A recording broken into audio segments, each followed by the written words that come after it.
রাশিয়ার president Vladimir পুতিনের সঙ্গে বৈঠকে বসবেন নবনির্বাচিত মার্কিন প্রেসিডেন্ট ডোনাল্ড ট্রাম্প। স্থানীয় সময় গেল বৃহস্পতিবার ট্রাম্প নিজে জানিয়েছেন এই কথা। বর্তমানে দুজনের মধ্যে একটি বৈঠকের আয়োজন চলছে। এ নিয়ে শুরু হয়েছে তুমুল কৌতূহল।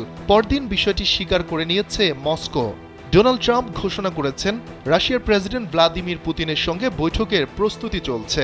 ট্রাম্পের মতে ইউক্রেন সংকটের সমাপ্তি ঘটানো প্রয়োজন।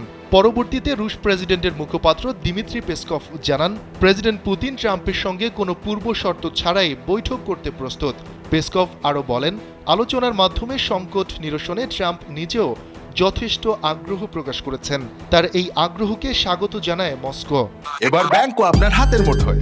Balance transfer, mobile recharge, bill pay থেকে শুরু করে যা চান সব হবে এক মুহূর্তে। NRBC planet. তবে কোথায় কবে বৈঠকটি হবে তা নিয়ে ধোঁয়াশা রয়েছে।